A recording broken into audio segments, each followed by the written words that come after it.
right. Well, thank you everybody for being here this morning. Congrats to the Bitso business team for putting on a really excellent event. I think the turnout here and the quality of participants, even just day one in the morning, I think this has vastly exceeded expectations. So just want to extend a congratulations to the Bitso team. I know you've put a lot of work into this, and thank you for hosting, and thank you for the invitation to be here.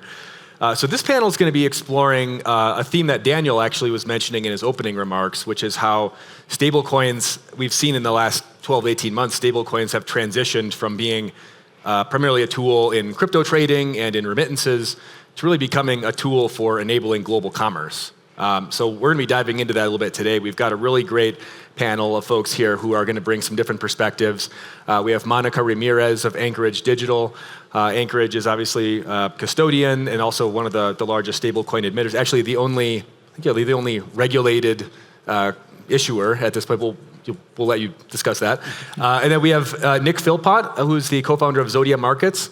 And we have Peter Wexler of Visa. So we have a really great perspective here on from both the commercial side as well as the issuance side of how stablecoins are being used today globally. And I want to start off actually just by doing a quick round of intros. So maybe Monica, take like 30 seconds, give us kind of the elevator pitch, yourself, your company, and maybe talk a bit about how Anchorage fits into the stablecoin ecosystem at this point in time. Great, thank you. Hi everyone, good morning. My name is Monica Ramirez Arellano. I'm with Anchorage Digital, which is home to the only and first federal chartered crypto bank. Within Anchorage, we focus on our core products, which include custody, trading, staking, settlement, and also protocols, especially for token generation events. And now within the company, we have a specialization within stablecoins. And how we manifest stablecoins is through three main verticals. One, infrastructure for issuers. Two, stablecoin issuance as a service. So really leveraging our crypto charter, thank you, the OCC crypto charter to be able to issue regular Genius compliant stablecoins, and money movement, which includes anything from correspondent banking to supporting the movement of money throughout the ecosystem. Nick, we'll kick it over to you. Thank you. So Nick Philpott, I'm one of the co-founders of Zodia Markets, which is majority owned by a British bank, hence the accent, called Standard Chartered Bank, which is specializes in Asia, Africa, and the Middle East. We specialize in stablecoin on and off ramping on the wholesale side. So it's all well and good if you're trying to do small remittance or pay for an Uber or something like that, but we're dealing with oil companies, iron ore traders, shipping companies, things like that, and they're using stablecoins to buy and sell different cargoes. Also do collateralized lending, and we're in the process of adding third-party payments. Yeah. Hey, this is Pete Wexler. I'm part of the global crypto product team at Visa. I think most people probably know Visa. I know there was a graph put up earlier. I think we were 15.7 or so trillion of the PV in 2024. That was discussed. We have 4.6 billion credentials out there in the world. We obviously work on making it very easy for people to pay anywhere and everywhere across the globe. And little known fact, we do have a crypto team. Obviously, I'm part of that, and happy to discuss what we do today on the crypto side and how we move stablecoins 7 days a week at Visa. Great. So to kick off here, we're going to talk about one of the kind of the historical blockers to adoption of this particular asset class has been on the regulatory front. And we do have a couple panels on regulation later today, so we're not going to go super deep into this. But Monica, I do want to talk to you a bit about, we've had some regulatory advancements in the US the last couple of months that have really opened the door for stablecoins as a mainstream tool for payments in the US and beyond. And I'm particularly interested in what is the significance of this event in terms of your customers? What has been their reaction? How have the conversations changed with customers and potential customers of yours with this new regulation in place? What does this mean practically? And then Peter, I'd like you to chip in on that question as well. Great, yeah, great question. So really what the Genius Bill has allowed us to do is to bring a lot of partners to the conversation, allowing to have regulatory clarity, which has been a topic that we've always been wanting for the last couple of years, and we finally have it. The conversations really range from like two sides of the spectrum. One is to get yield attributed to the stablecoins. So, since a lot of money movement requires supporting stablecoins and having the ability to move money faster, cheaper, better, then having the additional yield is an interesting aspect to that value proposition. And then on the other side is also distribution. So big players that have the ability to manage and have the ability to distribute throughout their partners, they get a benefit from having the ability to then have that recurring cash flow that comes along with the yield. So it's a lot of infrastructure conversations, and the Genius Bill provides the opportunity to understand what are the assets that back it behind, what are the frameworks, what are the types of partners that you should be engaging with and having those questions, and allows for the general education to then be able to start to hit go and be able to issue stable coins and participate in the market. Yeah, I think in the U.S., I think the Genius Act is just super exciting. It's just really allowing U.S. banks to really kind of enter the space, to be honest, because they've really been precluded from doing that historically as well with things like SAB 121 and all that stuff that's been repealed. Now they can really kind of look at blockchains, look at stablecoins, and start to take into account how these are going to really effectively change their business and hopefully evolve their business and make their business more efficient, make money movement more readily available 24/7 or somewhere close to that over time. So I think it's just a really exciting time in the U.S. With the Genius Act passing. Obviously, you have MiCA in Europe, and you have these other things, MAS in Singapore, that have already kind of broken ground. And I think collectively, with all those regulations and which are kind of I think over time someone will merge on each other.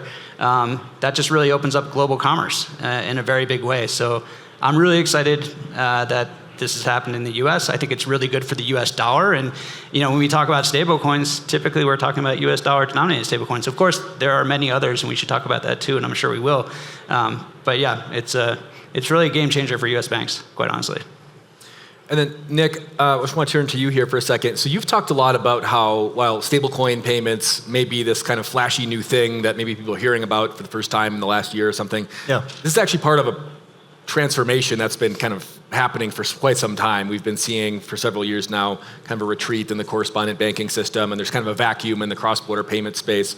And I know you've been sort of knee-deep in this stuff for a couple decades now, so I'd love for you to maybe give us a bit more context on just how should we be processing this as part of some other broader global commerce trends? Yeah, it's two things. So big picture, it is the migration of money onto the open internet, because money is not internet-based. Dollars move around primarily on Fedwire, ACH, and other various centralized systems.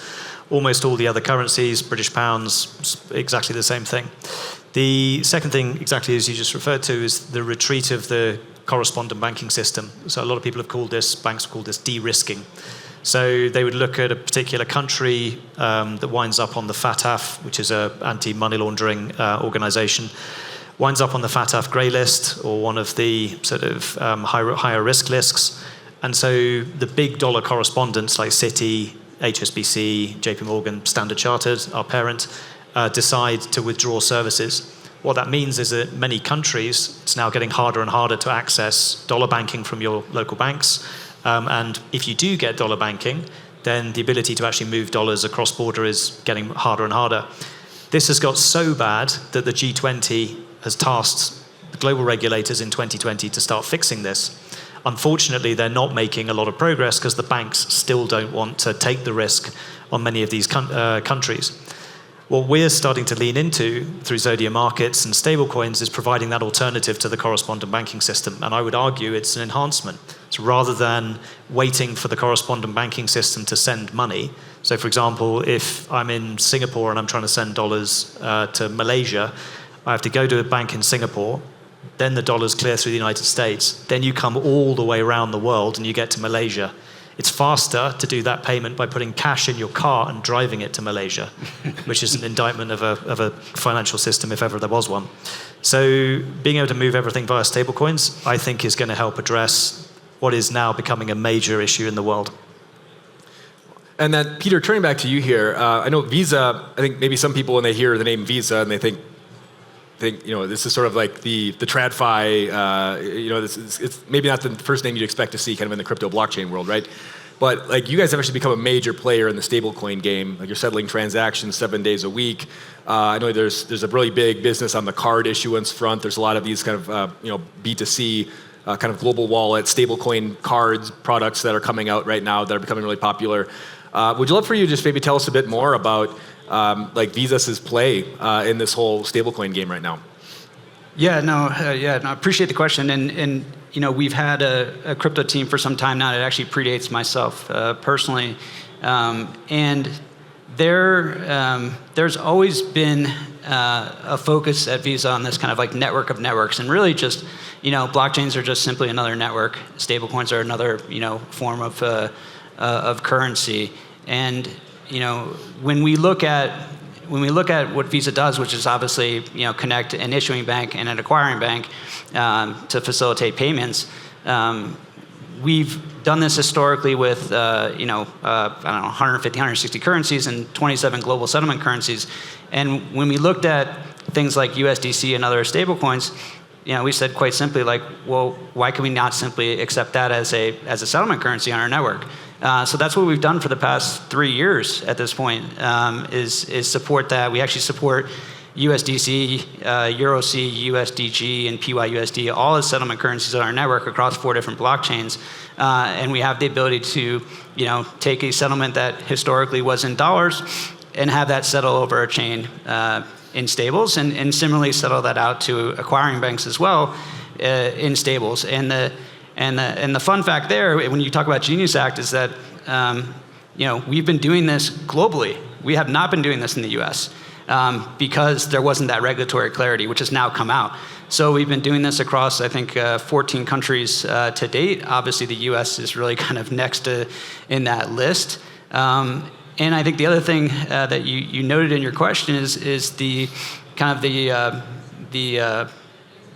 of what you've seen in the market over the last couple of years, which is this kind of launch of stablecoin linked cards, which I think are fantastic for global citizens, having the ability to take a non-custodial wallet that has stablecoins and being able to spend it across Visa's merchant network, which is, I think, around 150 million merchants. I think from a Visa perspective, we have an ability to really off-ramp. We consider Visa a good off-ramp and an ability for people to spend down their digital assets, spend down their stablecoins specifically. And you're seeing just an influx of citizens across some of those countries that were mentioned by the CEO of Remitly, like in Turkey, Argentina, et cetera, where the currency's been really massively devalued over time. They're going to stablecoins. They're going to specifically U.S. dollar denominated stablecoins to really preserve their wealth and to have more spending power. And it's been quite successful, and it's great to see. And I think kind of for the U.S., I think the best thing that ever happened was Tether and USDC, quite honestly. But from a Visa perspective, we look at stablecoins as a form of money, and we're more than happy to support it on our network in a variety of different ways. Nick, turning back to you here, tell us more about how Zodia is using stablecoins as like operational rails in FX and cross-border transactions, particularly as it relates to I know you have a lot of commodities business clients, so I'd love to maybe walk through like just operationally how does that work, and like what are the pain points that you guys are able to solve using these new rails? The biggest problem for anyone running a digital asset business is cash. It's not as fast as the stablecoins, it's not as reliable, it's certainly not as cheap, and it's certainly not as available. So trying to work out how you can speed up cash is the challenge that I think almost everyone in this room in some way, shape or form faces. The problem with the commodity guys is you're just dealing with a completely different scale. So someone turns up with a VLCC tanker of crude oil, current oil prices, that's $130 million single ticket, give or take. Our biggest single ticket year to date was $155 million. You've got to be able to do that in a single transaction. So having access to very, very good banking is the first part. Second part is then working out how to get a whole range of different currencies, and we do 21 so far, to do T0 settlement. And I don't mean T0 end of the day, I mean T0 as fast as possible in those sizes. So we've done that with a whole range of currencies: Turkish lira, Peter mentioned, Emirati dirhams, Bahraini dinars, offshore Chinese renminbi, figuring out how to get the plumbing to go faster. For the commodity traders, what they're doing is they're just buying the stable coins from us, and they're using those to buy and sell cargoes. Every single country is either a commodity importer or exporter or both. So everybody needs access to dollars in some way, shape, or form, because all those markets are dollar-based. And because of that retreat of correspondent banking, moving dollars between some of those countries is now, I mean, I was going to say hard, it's impossible in some of them. So stablecoins are now serving as an alternative, and what we're doing is we're helping them buy the stablecoins, they then use them, and then we offer them back into cash, their accounting currencies, whatever that might be. Amazing. And then, Monica, I'm going to turn back to you here. And I know Anchorage has like a white label stablecoin platform where you can essentially manage everything from the issuance to the burning to some of the scalability, some of the security features. Love for you to talk a bit about that and just practically how it works. And then I think it also opens up an interesting question of, I mean, we've seen lots of new stablecoins being issued this year. We'll probably see lots of new stablecoins being issued. And in your conversations with clients, like how these conversations evolve, and when it revolves around like how do I know if it's a good idea to issue a stablecoin for myself in this particular circumstance? Like what are maybe the pros and cons? What should we be considering? Would love your thoughts on that. And if Peter and Nick, you want to jump in on that as well, like should I issue my own stablecoin? Like just because I can doesn't mean I should, right? Yeah, stablecoins are really like the tip of the iceberg. It's a really cool use case where we start to see movement of money. But really, there's a lot of infrastructure that is required to issue and collaborate and work with a stablecoin. So really, you start with custody, ideally from a qualified custodian, where you have to start to hold and have the comfort of how do you own these stablecoins, how do you hold these stablecoins, and if this is going to become your primary source of money movement, then you have to be very comfortable where you store them and who has access to them. So started with custody, then also considering the issuance. Who's your issuer? How do the smart contracts work? And what are also the assets that back this stablecoin? Having a lot of liquidity, the ability to know and track really one-to-one the stablecoin and have additional float. And then distribution. So working really closely with a partner, because for stablecoins to have enough scalability, liquidity, and acceptability, these are required to have a significant amount of market cap in order to be able to be a true source of money movement. So really when a stablecoin, you're really confounding ownership and value at the same time, the infrastructure that backs a stablecoin is extremely important. So that's something that we take very seriously, especially being regulated currently by the OCC, and having the Genius Bill, having the OCC as be one of the primary regulators at the federal level, having a cognizant understanding of what the issuer responsibilities and framework. I think that that's going to be very key for stablecoins. And the conversations have ranged from, I want to issue a stablecoin because I already support a lot of stablecoins, so is there a way to increase my brand or have more direct connection with my customers? And then on the other spectrum is, I have enough distribution already, can I instead invest in a stablecoin? And usually it's a very significant upfront cost to have a stablecoin for all the reasons I kind of mentioned about like the infrastructure is key. But then after a while, some partners might think, instead of spending a year integrating a new stablecoin and then maybe that loses favor, why don't I have my own stablecoin that then I can control a little bit more the distribution and the trajectory of how that becomes a little bit more global and benefits my customers. So they ranged the gamut in terms of like the conversations. And Anchorage is now also partnering with Athena to onshore USDTB. So that will be a great partnership where we start to see an OCC chartered bank really partnering to onshore a Genius compliant stablecoin in the US. I think there's a huge opportunity for the banks, but not to be stablecoin issuers, because banks are not that great at technology. I'm 20 years in a bank, I'm pretty familiar. And the moment a bank goes to their regulator and says, hey, we're going to issue a stablecoin, you'll scare the living daylights out of the regulator and you add 12 months to the delivery. The better thing to do is to be a banker to the stablecoin issuer, because you can custody the treasuries that are held in reserve, you can broker the treasuries to the issuer, you can do repo and reverse repo on the treasuries, You can collect net interest margin on the cash buffer. You get payments fee income on every mint and burn. So there's 5 different revenues straight off the bat without having to worry about technology or licensing. You let the issuer go ahead and do that for you. The opportunity there is fantastic. And from our perspective, you need to have good quality banks acting as the mint and burn partners. To give you an illustration, there's an Australian dollar stablecoin that we worked with. It took us 2 days to get Aussie dollars from our account to their account to mint it, because their banking rails are terrible. So addressing that blocker in the system, I think, is critical. And it baffles me that the banks aren't grabbing the opportunity with both hands.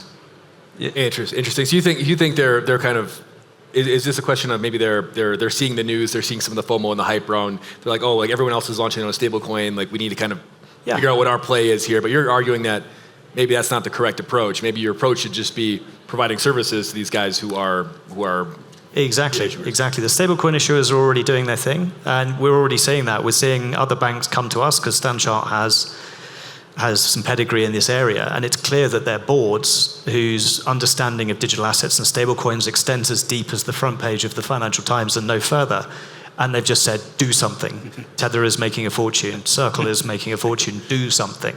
And now they're running in a panic. Yeah, I think those are, I think they both summed it up really well, and I think the answer that you're hearing is it depends. Right. Like it really depends, and you really need to do a lot of diligence on your approach and what value you're bringing to your existing bank members and constituents to see if this is something that's right for you. In regards to the tech stack, we have a product we call Visa Tokenized Asset Platform. So we actually do provide the smart contract mint burn facility for banks that are looking to do this. So most notably, we announced we're doing this with BBVA in Spain, who's rolling out their own euro stablecoin. But again, the answer is very much it depends, and you got to do a lot of work here, up front. And then, Peter, you'd mentioned earlier about kind of the contrast between like USD stablecoins and non-USD stablecoins. I think one of the interesting themes we've seen emerge over the course of this year is really how some of these non-USD emerging market stablecoins have begun kind of finding some product market fit. And obviously, I know Bitso has they're in this game as well. They've got a Mexican peso stablecoin. There's a lot of these in Brazil, and I just want to kind of open up to the panel here on from your respective vantage points, what types of interest or demand are you seeing on for non-USD stablecoins, and perhaps like what are folks using these for? Maybe not necessarily a store value in the same sense you'd use a USDC or something, but like what's sort of driving the interest in these coins at the moment? Maybe whoever wants to take that one first. I'm happy to start. Like snake pattern, we'll go back. I think there's a lot of interest for other stable coins out there. I mean, I had mentioned earlier that we support EuroC, so we do support settlement over a euro-denominated stable coin. And I think I mentioned before, like we have 27 global settlement currencies that we have at Visa for cross-border settlements that happen today with our partners. And I think from our vantage point, I think there's value in having each one of those ultimately have a corresponding stablecoin available to help facilitate more efficient 7-day-a-week money movement. Because not in every market are we able to move funds 7 days a week. What we've done, let me take a step back. Historically, at Visa, I think where people know us and understand us from a consumer perspective is, they swipe their card, they tap their card, they insert their card. You get your cup of coffee, you get your groceries, you get it immediately. But the merchant doesn't get paid. That's not how it works. It uses SWIFT, it uses Fedwire. It's really batch jobs that happen when banks are open. What we've done with the infrastructure we built is, we've now enabled it that we can operate that same concept of settlement, but operate it, 7 days a week. And maybe in the future we can operate it multiple times a day or atomically on every transaction at a certain point. But stables and blockchains that are readily available 24/7, 365 allow for that. So I think there is, from a institutional perspective, a desire to have a variety of stables available in currencies that are kind of used in a global sense. But I'll kick over to you. So in our business, as you sort of suggested, majority of what we do is US dollar denominated. I think only one person has ever successfully guessed our number 2 currency. So we've done 30 or 40 billion year to date US dollars. This next one we've done nearly 3 billion year to date, which is the Turkish lira stablecoin issued by Bilira. Now that sounds completely insane, because why would you have something stable, a stable coin linked to something like the Turkish lira, which is unstable? The reason is getting access to Turkish banking is not the easiest. Turkish lira is not the most, it doesn't settle quite as quickly and as reliably as the euro, for example. And if you're offshore, this is the particular appeal, it's very hard to get an offshore Turkish bank account. You know, if I'm in Singapore or Mexico City, I can get a euro bank account. I could probably get a sterling bank account. Good luck getting a Turkish lira bank account. So we've got a lot of clients who are using TRYB at scale. And these guys are steel exporters, that sort of thing, VASPs as well. We do support lots of other currencies, so Swiss, sterling, euros, Aussie, Sing dollars, but so far Turkish lira is absolutely smashing it. Yeah, having other non-USD stablecoins, I think it's important, especially as currency is very tied to sovereign nations and money movement, and also how countries issue debt. So I think that we will see additional stablecoins. What I think it's a cool thing now is with the Genius Bill having the ability to have a framework that can be either through reciprocity or mimic across different countries, and have a system where you can then have an efficient FX among these USD and non-USD stablecoins. I think that will be very interesting. So having kind of the rules of the road will be hopefully a good catalyst to be able to have more than other USD stablecoins. I suppose just to slip in one quick point. So our parent is setting up a Hong Kong dollar stablecoin along with 2 other potential issuers. I think there's going to be huge potential for Mexican peso stablecoins, MXNB, Bitso's planned stablecoin, to try to help bring efficiencies to that huge China to Latin America and China to Mexico trade corridor. And then, Nick, we were chatting backstage about how can we kind of make like an Uberified experience out of this almost? Like how can you, like will real adoption come of these new forms of payments when like the user experience just becomes so easy for the business who you can, we were talking about this a bit backstage. I'd love for you to maybe give some of your thoughts on like how to just make this like a smooth process, like why that's so important. Yeah, sure. So with the retreat of correspondent banking that I referred to at the beginning, it feels more and more these days that sending money across borders is like placing a bet. Is it going to settle in an hour? Is it going to settle today? Is it going to settle tomorrow? Or is it going to wind up getting stopped by some outsourced compliance center who just think, oh, this looks suspicious, so I'm just going to stop it randomly for a couple of weeks while we investigate? Instead, if you can try to make that whole settlement process visible, then you can start to address the other cost, which I think is underappreciated. So everyone's trying to address, make it cheaper, in terms of execution, explicit costs, how much does it cost, and implicit costs, what's the opportunity cost of my capital. But the third one, which is underappreciated, which, to your point, Uber absolutely nailed, which is the psychological cost, which is that uncertainty, that unease about when is it going to settle, when is my money going to arrive, or is my money going to get lost? Because cross-border payments get lost all the time. So if you can map that out like the Uber map, which doesn't make your taxi any faster, doesn't make it any cheaper, but it tells you where it is, so you don't stand in your front window like a psychopath thinking, is the taxi going to come? Am I going to miss my plane? Yeah, you can see, oh, it's 5 minutes away. I can make a coffee, and then I can walk out straight into the taxi. I love it. It's like the Domino's pizza tracker. I mean, that was pizza, which is pizza, or like tracking your Amazon package delivery or something. Exactly. Right? You can see exactly where exactly your money is in the process. If we can do it with pizza, we can do it with money, guys. Yeah. So just wrapping up here, we're out of time here, but we'll just do a quick rapid fire round to close us out. Just 2 questions. What will be the total stablecoin market cap in 2030? And then what is one sort of maybe against the grain or heterodox prediction or opinion you might have on stablecoins that might be spicy or controversial to some? Maybe Monica, we'll start with you and go down the line. Sure. So today the market cap is at 270 billion. The last 30 days it grew by 6%, so that would make it in 2030 by 1 trillion. But if you apply CAGR, that's 9 trillion. So somewhere between 1 and 9 trillion out of back of the envelope. And in terms of like new ideas, there's a lot of discussion on having stablecoins that are used in different protocols or chains and having that interoperability.